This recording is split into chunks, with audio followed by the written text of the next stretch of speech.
Welcome back to another video. പെട്ടെന്ന് ദോശ എന്നണമെന്ന് തോന്നിയാലും നടക്കാത്ത കാര്യമാണല്ലേ. കാരണം അരി സോക്ക് ചെയ്യലും ഫെർമെൻ്റ് ആവലും കൂടി കുറേ ടൈം എടുക്കും. അങ്ങനെയൊന്നും ചെയ്യാണ്ട് വിചാരിക്കുമ്പോൾ ഉണ്ടാക്കാൻ പറ്റുന്ന നല്ല soft and crispy instant dosa റെസിപ്പിയാണ് ഷെയർ ചെയ്യുന്നത്. ദോശൻ്റെ കൂടെ ഉണ്ടാക്കാൻ പറ്റിയ നല്ലൊരു ചട്നീൻ്റെ റെസിപ്പിയും ഈ വീഡിയോയിൽ ഇൻക്ലൂഡ് ചെയ്യുന്നുണ്ട്. അപ്പോൾ വീഡിയോയിലേക്ക് പോവാം. അപ്പോൾ ദോശ ഉണ്ടാക്കാൻ 1 കപ്പ് റവ എടുത്തിട്ടുണ്ട്. റോസ്റ്റഡ് റവ അല്ലെങ്കിൽ റോസ്റ്റ് ചെയ്യാത്ത റവ ആയാലും എടുക്കാം. ഇതിലേക്ക് റവ എടുത്ത് സെയിം കപ്പിൽ 1 കപ്പ് വെള്ളം ഒഴിച്ച് മാറ്റി വെക്കാം. ഇനി വേറൊരു ബൗളിൽ 1/2 കപ്പ് വെള്ളം അവിലെടുത്തിട്ടുണ്ട്. ഇതിൽ 1 കപ്പ് വെള്ളം ഒഴിച്ച് സോക്ക് ചെയ്ത് വെക്കാം. ഇത് രണ്ടും തന്നെ 10-15 മിനിറ്റോളം സോക്ക് ചെയ്താൽ മതി. അപ്പോഴത്തേക്ക് ചട്നി ഉണ്ടാക്കാൻ ഒരു മിക്സറിലേക്ക് 10 വറ്റൽമുളക് വെള്ളത്തിൽ ജസ്റ്റ് കഴുകി എടുത്തതാണ്.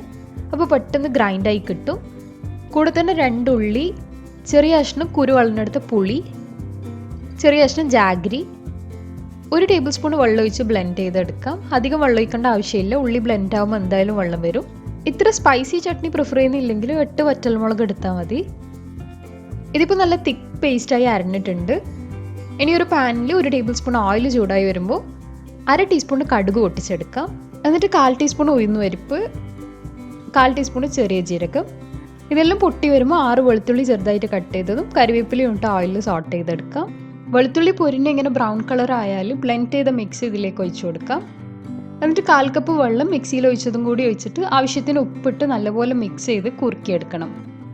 വെള്ളം കംപ്ലീറ്റ് വറ്റി തിക്കാവുന്നവരെ ഇത് കുറുക്കിയെടുക്കണം. ചട്നി ഇപ്പോൾ നല്ല തിക്കായി റെഡി ആയിട്ടുണ്ട്. ഇനി ഫ്ലെയിം ഓഫ് ചെയ്യാം. ഇനി ദോശയ്ക്ക് വേണ്ടി സോക്ക് ചെയ്ത അവിലും റവയും നന്നായിട്ട് സോക്കായി സോഫ്റ്റ് ആയിട്ടുണ്ട്. ഞാൻ നേരത്തെ പറഞ്ഞ പോലെ 10-15 മിനിറ്റ് മാത്രം സോക്ക് ചെയ്താൽ മതി. ഇനി ഇതിലുള്ള വെള്ളം പറ്റുന്നത്ര മാക്സിമം ഡ്രെയിൻ ചെയ്ത് ഒരു മിക്സറിലേക്ക് ഇടാം. ആദ്യം അവിലാണ് ഇട്ട് കൊടുക്കുന്നത്.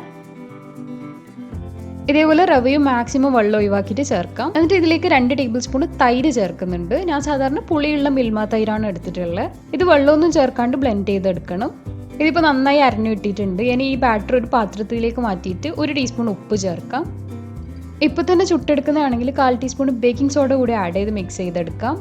ഇനി അഥവാ അരച്ചിട്ട് 2 മണിക്കൂർ കഴിഞ്ഞിട്ട് ചുട്ടെടുക്കാനുള്ള സമയം ഉണ്ടെങ്കിൽ ബേക്കിംഗ് സോഡ ചേർക്കേണ്ട ആവശ്യമില്ല. ബാറ്റർ ഈ ഒരു കൺസിസ്റ്റൻസിയിലാണ് വേണ്ടത്, അധികം ലൂസായി പോകരുത്.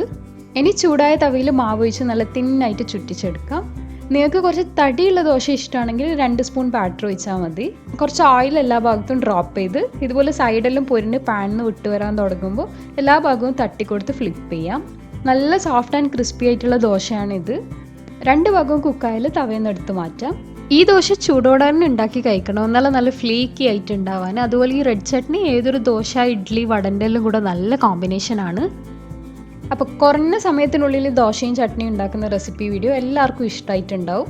വീട്ടിൽ കുട്ടികൾക്ക് ഈവനിങ് സ്നാക്കായിട്ടും ഉണ്ടാക്കാൻ എളുപ്പമാണ്. അപ്പോൾ എല്ലാവരും ട്രൈ ചെയ്ത് ഫീഡ്ബാക്ക് അറിയിക്കണം. So thank you so much for watching. This is Biju Faheema here. Take care. Bye bye.